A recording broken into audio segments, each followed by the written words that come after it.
Pagtakas ng tatlong nakakulong sa detention facility ng Sual Police Station na hulikam. Narito ang report.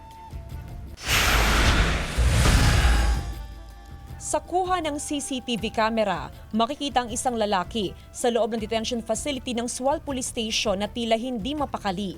Makailang beses siyang lumapit sa pinto ng pasilidad. Ilang sandali pa, lumapit sa kanyang isa pang lalaki sa loob na tila may ginalaw sa padlock ng selda.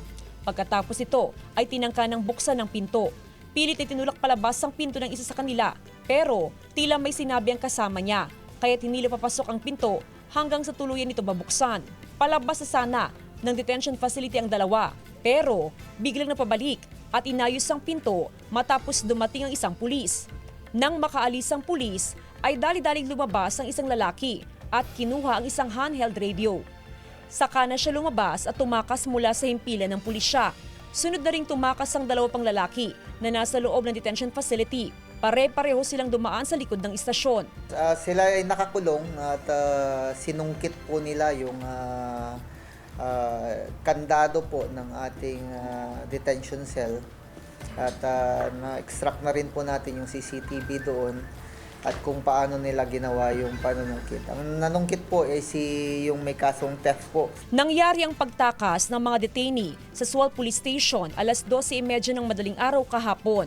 May mga kasong theft, carnapping at paglabag sa Dangerous Drugs Act ang tatlong pugante. Agad nagsagawa ng manhunt operation ng pulisya. Bandang alas 6 ng umaga kanina nang mahuli ang isa sa mga nakatakas. Naniniwala ang Pangasinan Police na hindi pa nakakalabas sa bayan ng Sual ang dalawa pang pugante. Sinibak na sa pwesto ang hepe ng Sual Police Station, habang nakatakda ring sibakin sa pwesto ang 7 pang naka-duty na pulis ng mangyaring insidente. Ongoing po yung investigation namin with our kung anong mga lapses ng mga kapulisan po natin doon. At initially, nakikita namin na doon sa loob hindi naka-padlock yung female at male quad. So, doon lang sa lobby, which is yung secondary lock, ang nakalock lang po is iisa. Iimbestigahan ang lahat ng nakaduty na pulis noong mangyaring insidente. Samantala, naglabas ng abisong alkalde ng Sual na magbibigay ng 100,000 pesos sa pabuya sa sino mang makapagbigay ng impormasyon o makapagtuturo sa kinaroroonan ng dalawang pugante.